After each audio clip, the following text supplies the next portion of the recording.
But Sure. in terms of magic keys, right? In terms of magic keys, and we see a lot of magic keys in the headlines right now because that lawsuit's going forward, right? Yeah. The lawsuit's going forward. We talked about it. I think we even talked about it on Drunk Show. We did. But that lawsuit's going forward, and all the magic keys. It's a very unique situation. All the magic keys are up for renewal in August, and I mentioned it on his show. Where like I don't know, man. I see a lot of complaining from the fandom over the years, but they always end up just buying anyway. But here's the interesting thing, because I was thinking to myself, okay, so August will be interesting because we'll see how many of these magic keys actually renew, because a lot of key holders are very unhappy.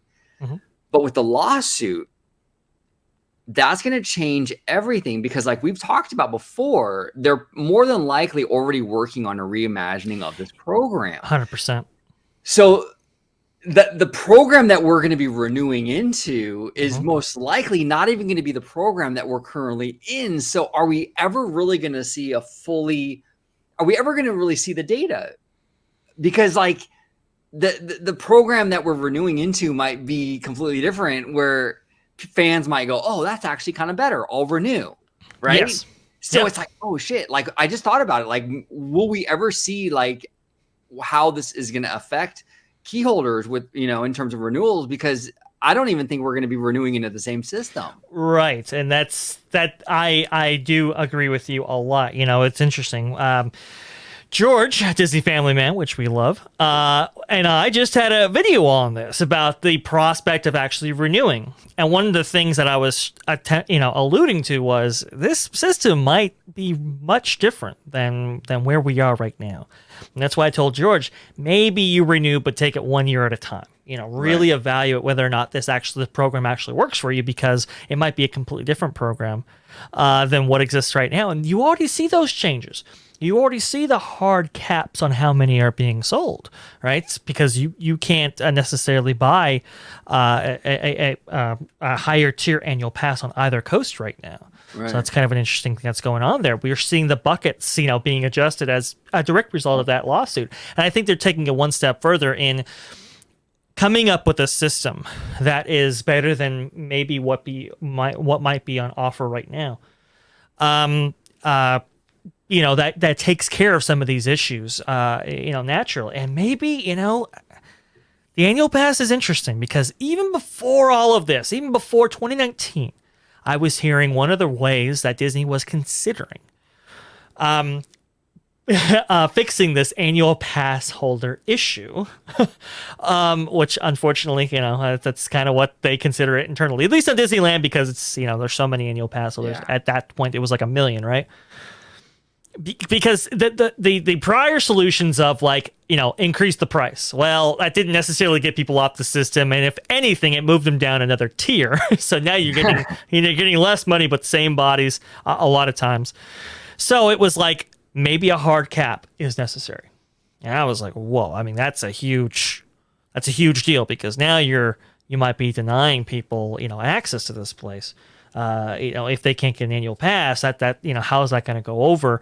We've already seen that, ironically, but maybe that comes back again in some kind of altered form, where they hard cap it to a point where maybe they up the number of services or reservation days or whatever, but they just have a hard cap on the system itself. It's going to be fascinating to see.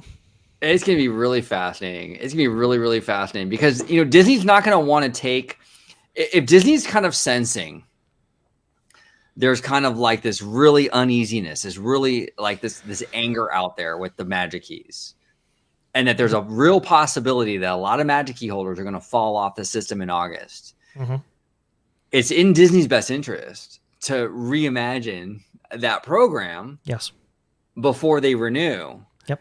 So that doesn't become an issue. Kind of, yes, be proactive, and so yeah, I think we'll see changes. I think it's going to be, well, we can pretty much guarantee the blockout language will be left out of anything. Oh, 100. Sure. Oh yeah, 150% on that, by the way, because that blockout language really got them into trouble. The problem is and this goes back to what we were hearing before the Magic Key system was debuted, right? Even Chapek said, hey, a loyalty pass program.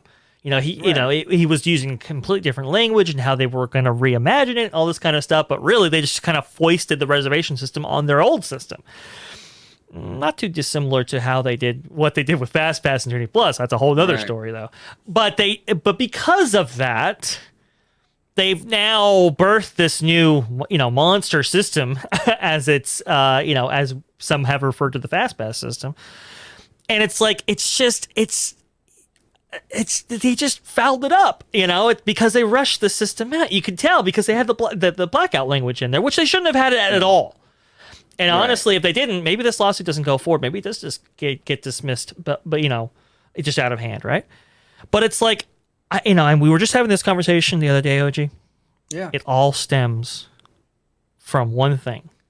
All the stuff that we're contending with, it all stems from one thing. And that's accessibility. And with the annual pass holder or Magic Key program, it stems from one accessibility feature, and that's monthly payments. Back in 2008, when they implemented these monthly payments, that's where we saw this explosion of growth in the annual pass holder population, and that's where a lot of the issues, even relating to crowds in Disneyland and all of those subsequent problems, it all stems from that one thing that they just can't stop. Yeah, if they were to get rid of that monthly payment program, and you had to pay $1,400 up front, a lot less people would buy into that pass. Exactly, and maybe that's a lot of money. It's a lot of money, and but it's to have that drop off, maybe that would make for a better system for everybody. Right. Maybe it would make reservations a lot more available. And maybe, crowds at the parks wouldn't be as severe as they are now and might be in the coming days, Yeah. But it all stems from the fact that, for this local population, for which, 75% of Disneyland's annual visitation comes from people, within 250 miles, making it easier for them to go to the parks has really caused some big problems, and we see them attacking it on the Genie Plus level, but they may seriously need to consider how to attack it on this level as well.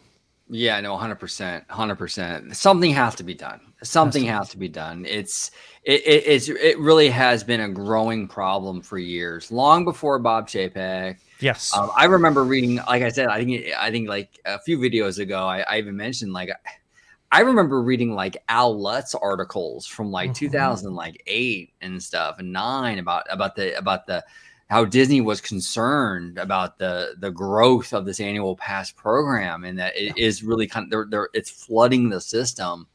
It's been an ongoing issue. Disney's had its eye on this for a very, very long time, and I hope eventually they can perfect it. Where fans are happy. We're happy with what we're offered and what we're getting. And Disney's happy with what they're getting. And I hope it can kind of be this symbiotic, happy relationship where we can kind of find that middle ground. And Ken Potrock, Disneyland Resort president, kind of touched upon that a little bit when he did like the State of the Disneyland Resort thing at the end of April, where I think he even touched upon how, like he said, these things are like kind of like in flux. Like he kind of acknowledged, and it was kind of refreshing to hear him say this, but he acknowledged that there have been mistakes made. Things have not worked 100%, and they're constantly trying to come back and reevaluate and adjust things and perfect them as we go. They're not going to get it right always, but they're going to try to kind of evolve these things as they go. And that was refreshing. And that could be corporate talk, and that could be just whatever. But it was good to hear that at least he was acknowledging like these programs are not perfect, and they do see that, and they are going to work on kind of improving them as we go. I think that was encouraging. It was. I just feel it's like, do you have to go through this process with Disney's, with people's vacations, with people's memories, that endangers a lot of bad will. I mean, look, historically, Disney has debuted these things slowly over time. They've slowly modified things and transitioned into things so that it's, people can kind of get a grasp on it, and it's not too many changes too fast. But when they reopened the parks back on, and a lot of this was due to the pent-up demand for people, and and just a various number of issues, they went all in on some of these systems. They went so far, so fast. Now people, hate this process, and they hate these services and all this kind of stuff. And it's just like, man, they didn't really have a chance. They should have slowly transitioned these things over a 10-year span rather than just go all in a couple of months' time, and it's just unfortunate how it's all worked out, but it is encouraging that Disney at least is recognizing that, maybe we should do some readjustment down the line here.